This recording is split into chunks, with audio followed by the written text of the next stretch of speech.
మీ business ఏదైనా మీ ఊర్లో promotion చేయాలంటే అది సుమన్ టీవీతోనే సాధ్యం. ఇప్పుడే సంప్రదించండి. Welcome to Suman TV. నేను మీ చందు యాదవ్.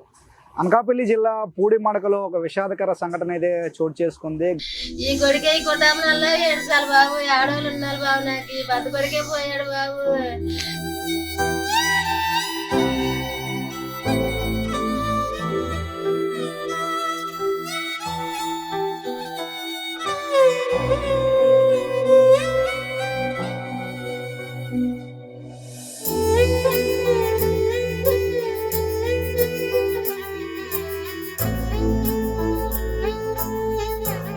గంగమ్మ తల్లిని నమ్ముకొని నిత్యం సముద్రంలో ఈదులాడుతూ మత్స్య సంపద గంగమ్మ తల్లి ఇచ్చిన మత్స్య సంపదని తీసుకొని బతుకు జీవుడు అంటూ జీవనం సాగిస్తున్న ఒక మత్స్యకారుడైతే ఏదైతే ఆ మత్స్య సంపద మత్స్యకారుని లోపలికి తీసుకువెళ్ళిపోయిన సంఘటన అయితే నిన్న అనకాపల్లి జిల్లా పూడిమడక ఆ సముద్ర తీరంలో అయితే చోటు చేసుకుంది. చోడిపల్లి ఎర్రయ్య అనే వ్యక్తి ఇదే ఈ బోటుకి ఇటువంటి బోటులోనే సుమారు పూడిమడక సముద్రం నుంచి చేపల వేటకు లోపలికి వెళ్ళారు.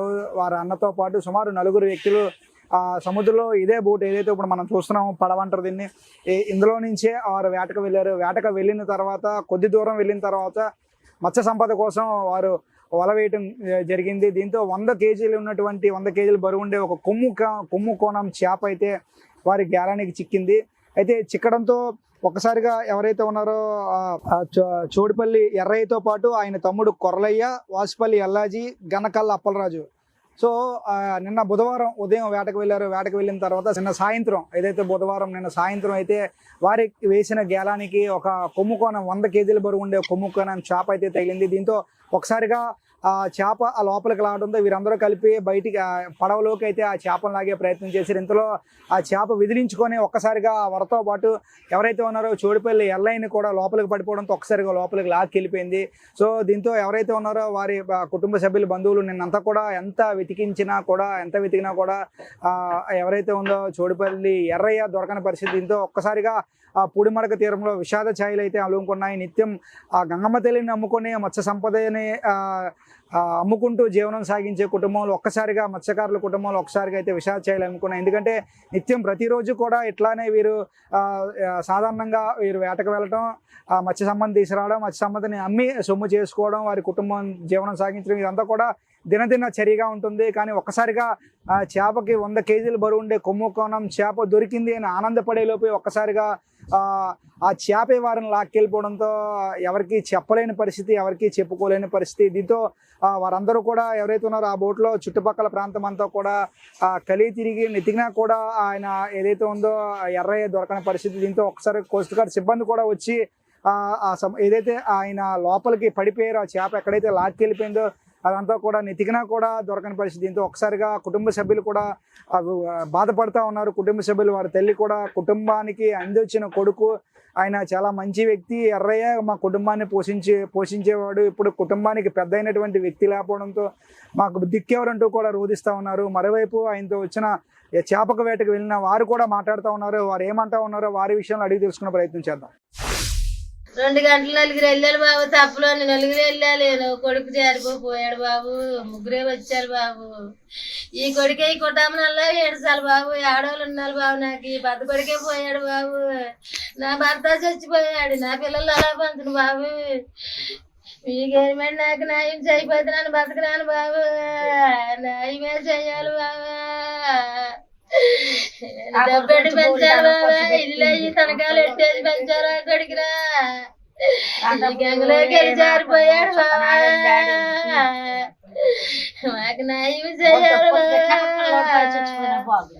నా ఆడాలు ఉన్నారు బాబా, ఆడాళ్ళు ఎలా పెంచాలి బాబా. కలుంటాడు ఇల్లు తనకాలు ఎట్టినాను పెంచాను బాబు. ఈ కొడుకురా వీళ్ళు ఏం చేయబోదు మా బతుకాం బాబా. మేము బుధవారం నైట్ 2 గంటలకి 4 వేటకి వెళ్ళాం సార్. నా పేరు వాసుపల్లి ఎల్లాజీ, చోడిపల్లి కొర్రలయ్య, చోడిపల్లి ఎర్రయ్య, గనకల్ల అప్పలరాజు అనే వ్యక్తులు 4 వేటకి వెళ్ళాం సార్. మేము రిటర్న్ వచ్చే సమయానికి 9:30 సమయంలో మాకు కొమ్ముకోణం చేప గేరానికి చిక్కింది సార్. ఆ చేపను తీసుకొచ్చి దానికి ఇంకో స్పేర్ గాలం వేసే సమయంలో తాడు చిక్కింది సార్ మనోడికి. చేప లాక్కుపోవడంతో తాడుతో వెళ్ళిపోయాడు సార్. నెక్స్ట్ మినిట్ వెంటనే స్పేర్ తాడు పట్టుకుని నేను దూకడం జరిగింది సార్. అరగంట సేపు నేను మంచి కోసం వెతికాను సార్, అయినా నా వాళ్ళకి కాలేదు సార్. నేను కూడా లాస్ట్ మినిట్ వచ్చాను సార్. బోట్లో ఉన్న ఇద్దరు కూడా నేను కూడా ఏమైపోతున్నా భయంతో నన్ను లాగేసుకోవడం జరిగింది సార్.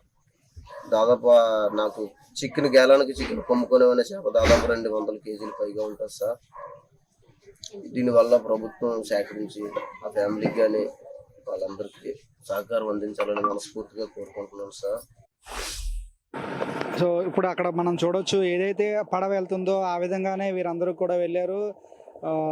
బుధవారం ఉదయం బయలుదేరి వెళ్ళి అంటే ఎక్కువ మత్స్య సంపద వస్తుంది, మనం కుటుంబంతో ఆనందంగా ఉందాం అనుకునే లోపే ఒక 100 కేజీల చేప వారి గేలానికి చిక్కింది. ఈలోపు చాలా ఆనందపడతా ఉన్నారు, 100 కేజీల చేప వచ్చింది అని ఆనందపడే లోపే ఆ చేప ఒక్కసారిగా ఎవరైతే ఉన్నారో చోడుపల్లి ఎర్రయ్యని లోపలికి లాక్కొని వెళ్ళిపోయిన పరిస్థితి. దీంతో ఒక్కసారిగా వారందరూ కూడా షాక్ అయ్యారు. ఈ లోపు ఎతికే సమయం కూడా వారికి ఆ చేప ఇవ్వలేదు. సో ఇప్పుడు సేమ్ వీరు ఎలాగైతే వెళ్ళారో ఆ విధంగానే వారు కూడా సముద్రం లోపలికి వేటకి వెళ్ళటం అయితే జరిగింది.